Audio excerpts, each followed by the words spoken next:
L'important n'est pas de tout connaître. Faire parler le monde. Mokonzamboka Félix Antoine Tshisekedi Tshilombo Fati Betom. Tu es la moyen de membre bon sur ma présidium. Yaoundé Tolobi ensemble avec Front Anti-Dialogue que dialogue wana isa inopportun. Ils ont maire, organisation des ONG de développement qui accompagnent le chef de l'État. Tchangu, Mwamba, Lukunga, Funa. Ngana banguna nyoso babima na mboka na biso. Keta Bombe qui ou la conférence intercongolais qui collectif mais pas qu'à décision ya kuvukana ya kuvanda kisika moshi. Ouais, tujini jisanga jabunyi mujitoko ja lelo. Tuko hapa Shibo tujua kusoutenir collectif ya mouvement associatif ya Union Sacrée. Toujours na vision à Mokonzamboka pour l'émergence du Congo. Tu as tout un peuple Simanayo. Merci Banamboka au baza connecté sur Fati de Mouvement Télévision na poko na lelo. Toye pona kolobela ba sango oyo na kati ya koleka na mokili ya Congo. Ndenge toyebi biso nyonso c'était l'Assemblée nationale. Vital Kamerhe aza obligé ya kolongwa na perchoir ya Assemblée nationale parce que au moment où je vous parle toza déjà oui biso ba congolais. Toza déjà na plus de 200 signatures sur 500. Donc azo kende.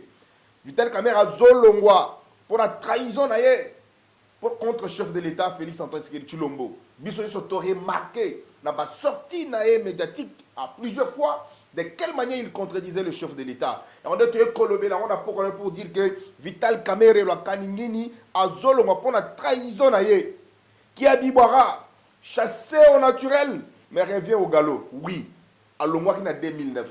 To yebi lo lengeni na longwa. Aye kozongwa na 2024 grâce ya motema malamu ya chef de l'État Félix Antoine Tshisekedi Tshilombo. Muto azaka na motema malamu Fati Beton. Azuye malgré qu'il mouyibi na ye oui, il a été condamné mais chef de l'État l'a blanchi. Mais muto yo alongolie na kati ya masumu ya kimuyibi mais il a trahi le chef de l'État.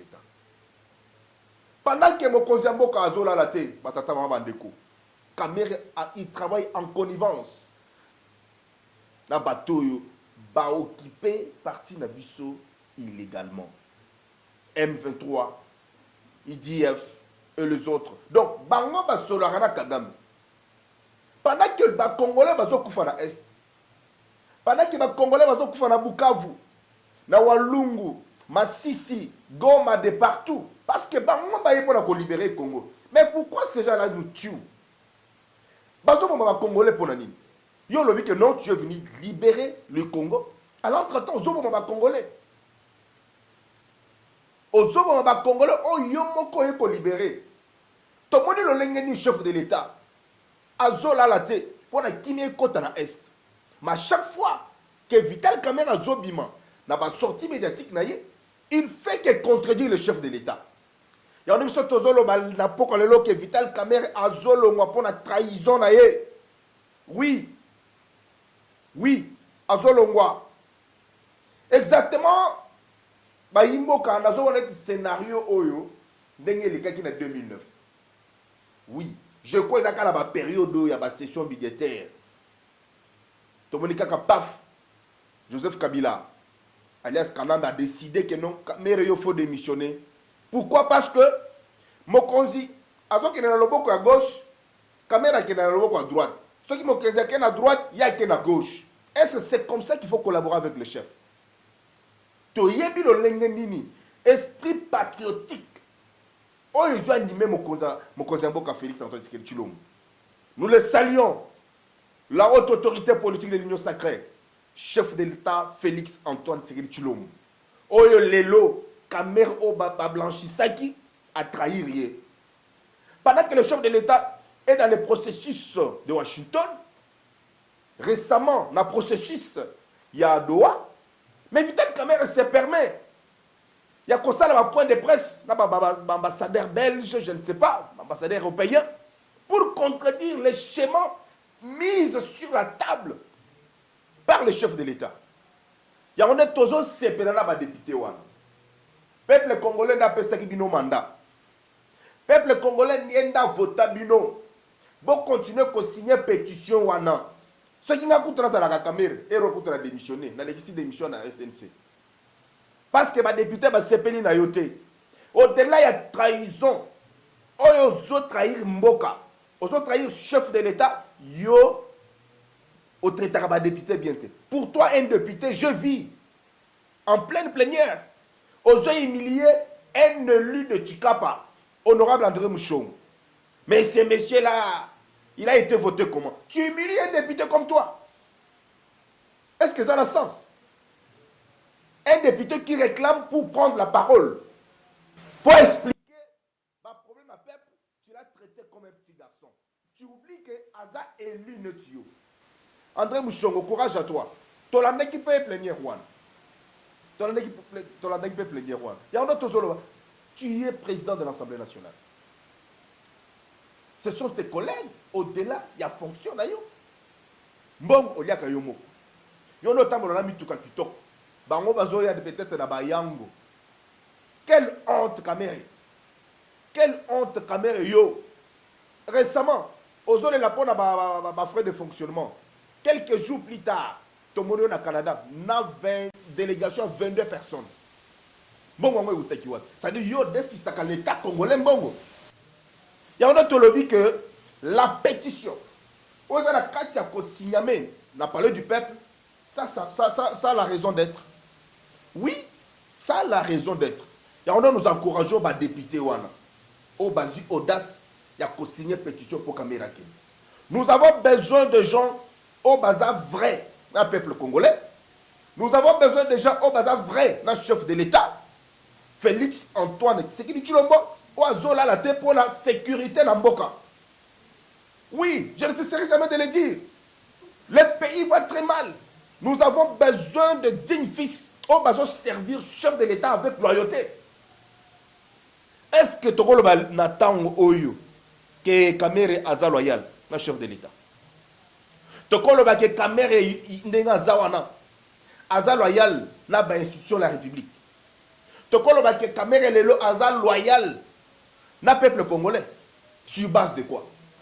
Sur base de quoi? Parce que tout le monde a qui est, à un certain temps, il y a un ambassadeur rwandais en France, comme s'il n'y avait pas de problème.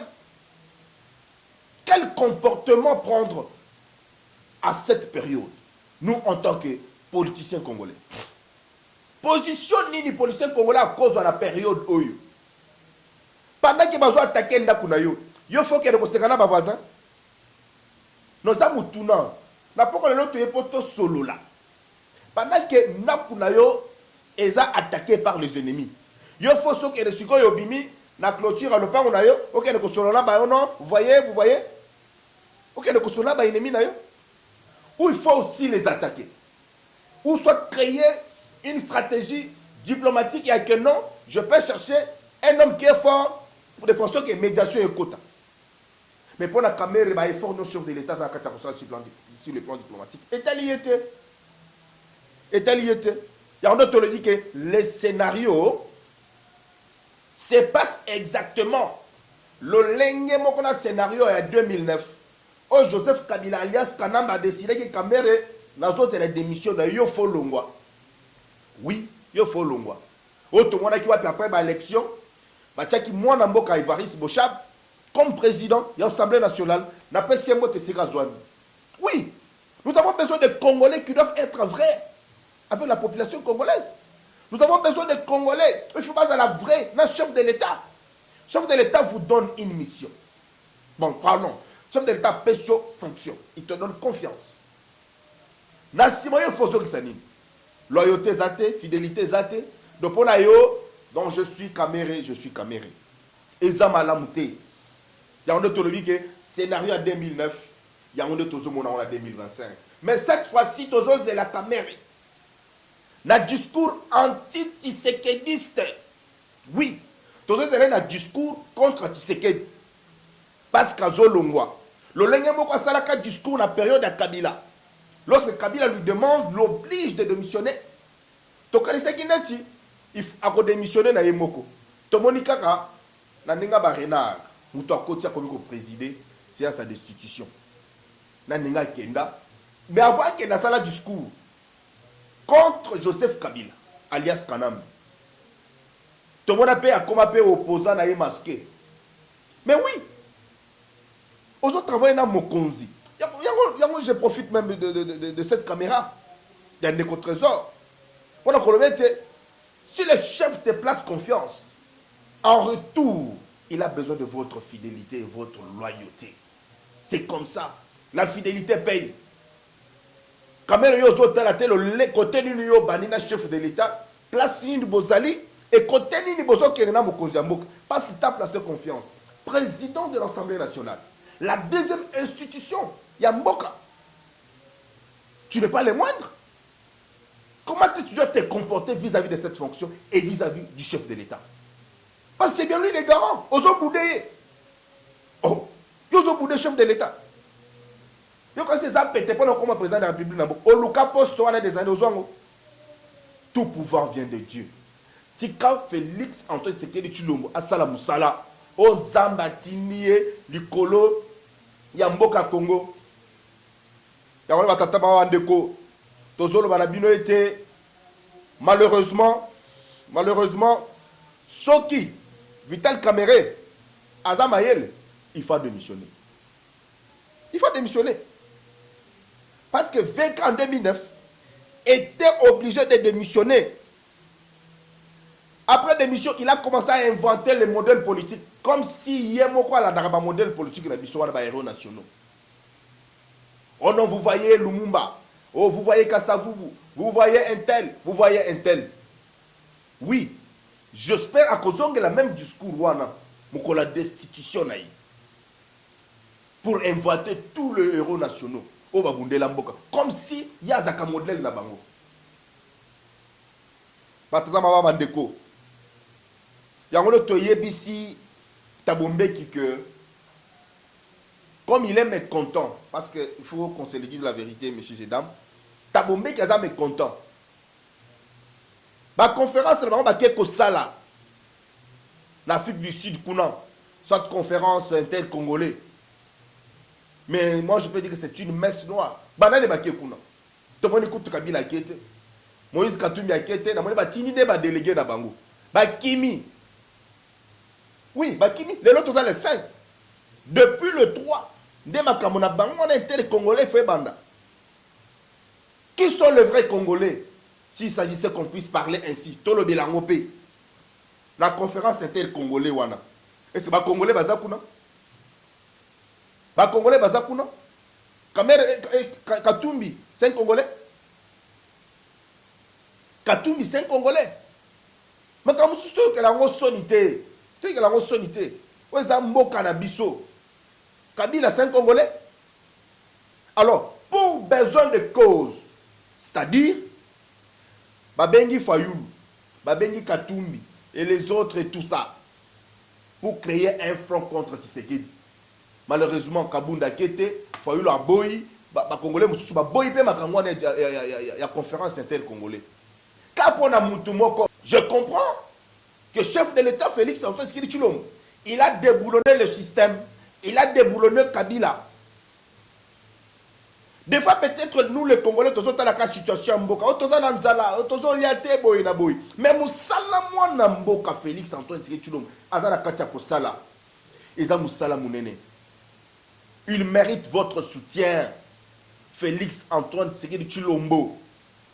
Je vous informe que la conférence inter-congolaise, l'Afrique du Sud, c'est une conférence des mécontents. Oui. Et dans la conférence à bateau et Basiliki, pourquoi Babote Libiso va titre minier? Et dans la conférence à bateau et Basépélité, le chef de l'État, attends la carte qu'on déboulonne le système. Baron Basangani, Balobi à Koye, Babiso Toza Banani. Mais oui, tu as vu que situation, ils sont les cas. La partie orientale, la Mboka Nabiso, notamment Ituri, Nord Kivu, Sud Kivu. Et cette situation alimentée par le Rwanda. À travers leur bailleur de fonds. Joseph Kabila, AFC Senanga, le chef de l'État a confirmé, Bissopé Congolais, Toyepé confirmé. DDF, M23, c'est Kagame. Ce n'est pas les Bissum et les autres. D'où provient les finances? Finance, la carte pour consommer. Séjour na bango. C'est les Rwandais qui financent. Kende na Goma. Ils vivent dans une opulence comme s'ils étaient aussi dans la mangeoire du pouvoir. On a un cortège, un soda partout. Tala suko nanga oui, papa oui. Lolenga zole. Nanga leli. Oh, tomoni ba wazalendo. Bazo longwa Uvira, bazo poussa na côté wa Lungu bientôt Fizi, bazo ya vers Bukavu. Nanga yo leli nanu te. Oh, tomoni ba bandi kuna na Masisi, bazo poussa na papa kota Goma. Yo leli nanu te. O leli nanu te. Vous allez comprendre la stratégie du chef de l'État pour Namboka Nabiso. Nous allons récupérer l'intégrité territoriale à Mboka Nabiso sous Félix Tshisekedi. Et puis Bitumwana équipe libéla to tchemi la clôture. Kota Bunagana wana to bloqué. Peuple congolais, l'heure est grave. L'heure est grave. Je vous informe que tout devient maintenant maîtrisable dans l'Assemblée nationale. Oui. N'importe quel nous sommes venus vous dire que tout est maîtrisable, que ce soit à l'est du pays, que ce soit ici à l'intérieur, ici à Kinshasa, que ce soit au palais du peuple, tout est maîtrisable. Bon, bah, raté. Chef de l'État, zola la terre. Les lots, aux autres train, à Wanaga, au Képé Matadi calmement. Oui, à un moindre coût. Oui, au fait 20 000, 30 000, ok, non, Matadi. Bon, Mamwanda. Chef de l'État, Zosala Moussala, papa. Les œuvres de Fachi parlent. Les œuvres de Fachi, ils ont un cas de il n'y a que peut-être les Congolais qui croient que non, nous souffrons. Oui. Il faut des fois qu'on réfléchisse. Et si Kalini Mokozamboka Koutekimboka, oui, l'économie du pays était dans le main de qui? L'économie à Mboka Nakata Maboko ya Mwangashushu. Mouto wapi aleki Congo na mbongo. Mais ba maîtriser. Et pas moi na mboka Félix Antoine Tshisekedi.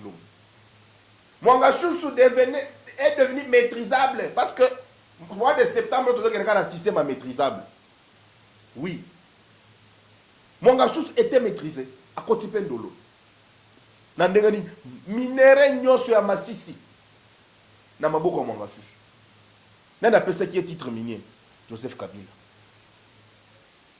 Mais lorsque le chef de l'État a décidé pour récupérer tout le titre minier, plus de 600 titres miniers, n'a beaucoup de prédateurs, n'a beaucoup d'ennemis en Mboka, n'a beaucoup de bateaux qui pesa M23 mbongo pour attaquer les Congolais, n'a beaucoup de bateaux qui attaquer Congo à travers l'AFC à Botoli. J'aimerais maintenant dire aux Congolais ceci. Que Maï Oza na Katia Koleka l'Assemblée nationale, ton négligé en côté. Ton négligé en côté. Makabwa il faut être l'élo, honorable Bahati. Ah, il faut être. Il faut être bande konabis tous les notables de l'Est étaient à Bango. Parce que Bango peut pas citer dans Nyamu Nyamu. Or, le Congo doit rester indivisible. Batouana, étant donné que Bazaki va bénéficiaire, il y a un titre minier, Babino, tout ça, le dialogue intercongolais, ceux qui dialoguent, ceux qui conférencent. Mais Bakosi, Bakobi Balongité, Bakobi Balong, nous sommes toujours contraindre moi dans Mboka Fachi. Pour la côté Fachi, toujours mal à l'aise. Mais le chef de l'État, Azana mandaté, il a une mission pour la République. Il a une mission pour la République. Olingate, le chef de l'État n'a pas de mandat, il a une mission pour la République. Ce qui a dit que mission à la tête de Mboka et Koki, a qui ne pouvoir pas tout. C'est un démocrate. A fait dans le pouvoir. Mais tant Oyozamba Pessier, à travers mandat légitime au peuple congolais Pessier, botika ya sala musala. Botika asala musala. Ton moni papa oyo ko dirigeait mboka pendant 18 ans. Après 18 ans, akimi mboka ye moko. Il n'y a personne qui avait inquiété Joseph Kabila Nakati mboka oyo. Il vivait dans son kachamata calmement. Attends, il vive calmement. Na Kingakati na ye. Là où il a construit des belles routes. Oui. Là où il a construit des belles routes. Au moment où Atikili biso banzela moko na ba état moko délabré. Atiki biso na jardin botanique. Ata eloko malonga te. Mais kende na kashamata. Kende na ni awa na awa ni na Kingakati. Jardin zoologique. Jardin botanique. Oya biso qui ça c'est à l'état et kufa eloko malonga ezate. Tout le monde se permet à kolongwa mboka. Kokenye na bamoka bapai. Sans qu'il soit inquiété. Yemoko. Tu veux comprendre que nous, il y a Zana Est, Nabananga, Nabakagame et les autres. Donc, souci à Kamere. Nenga Zalakawana, on lui donne beaucoup de moyens par le Rwanda et par Kabila. Pour Azalanet l'issue na bango. Oui, l'issue na bango na kati mboka oyo. Nous en avons dénoncé ici dans nos plusieurs interventions. Ici, sur la chaîne Fatu de ma télévision. Tu dénoncé encore. Kabila, Atika Mboka. Kabila, il faut laisser les pays. Tu es parti, Kende no Libela. Il y a un petit félicitations. Na mwana Mboka. Kosamutam. Aseli Moussali Kitok. Le loba longoli ba imilité na Sénat. Aujourd'hui, il est poursuivable. La cour d'ordre militaire, c'est grâce. Il y a un mboka kosa mutamba. Pendant que nous sommes dans la fièvre, il y a arrestation, il y a condamnation. Tout le monde peut malamoko. Ma pétition. Il y a un toboyi, tolobi, le Congo doit appartenir aux vrais Congolais. Le Congo où toutes les fonctions régaliennes, il faut pas penser à un vrai Congolais. Il y a des vrais Congolais dans ces pays. Ici à Kinshasa, il y a des hommes qui sont loyaux ici à Kinshasa. Il y a des hommes et des femmes qui sont fidèles ici à Kinshasa. Il y a d'autres hommes qui sont chefs de l'État. Ça n'a qu'à faire casting malamu. Ozo bangani. Ozo bangani. Tu as tout un peuple, Simanayo. Plus de 73% au bas Pesakio na 2023 na maponani. Tu es le président légitime. Nazo kamwa comme on a Ndeko Daniel Safou. Qu'on les calaba chaîne à médias que non, c'est un régime illégitime. Ceux qui ont gagné la élection ensuite, et tel épisode et Ndeko Daniel Safou. Tu es allé aux élections parce qu'il faut attendre un combo d'ailleurs.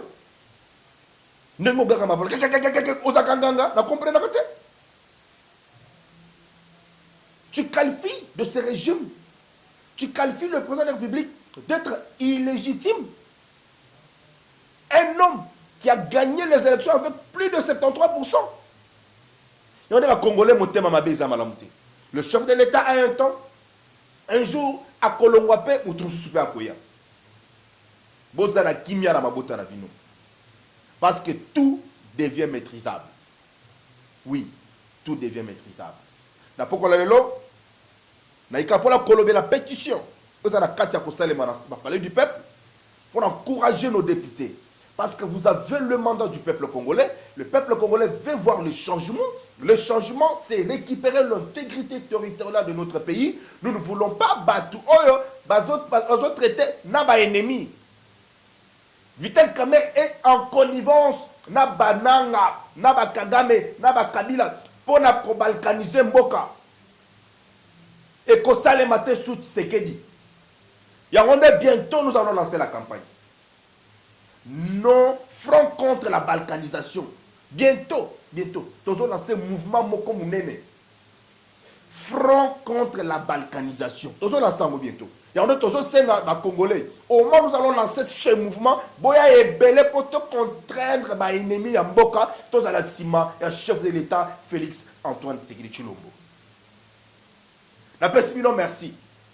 Vous s'abonner sur la chaîne Fatiroma Télévision, vous liker et puis vous partager le lien à l'émission. Et qu'il y ait de partout, pour te chef de l'État, aïe ba ete azaye mon côté, azara ba Congolais si manaï.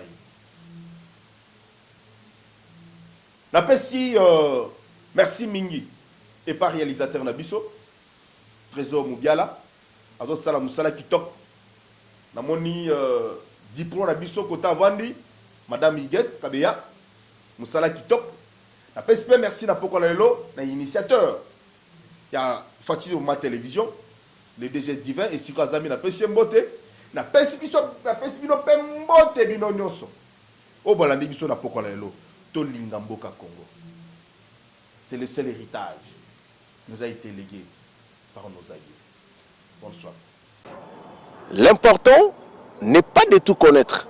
Faire parler le monde. Mokonzamboka Félix Antoine Tshisekedi Tshilombo Fati Betom. Tu es la moyen de ma membre bon sur ma présidium. Yaoundé Tolobi ensemble avec Front Anti-Dialogue que dialogue wana isa Les OMER, organisation des ONG de développement qui accompagnent le chef de l'État. Tchangu, Mwamba, Lukunga, Funa.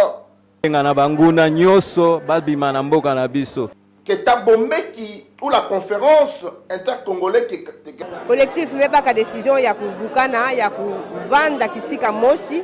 Ouais, tujini gisanga jabunyi mujitoko jalelo. Tukwa Pashibo teja soutenir collectif ya mouvement associatif ya Union Sacrée. Toujours na vision à Mokonzamboka pour l'émergence du Congo. Tu as tout un peuple, Simanayo.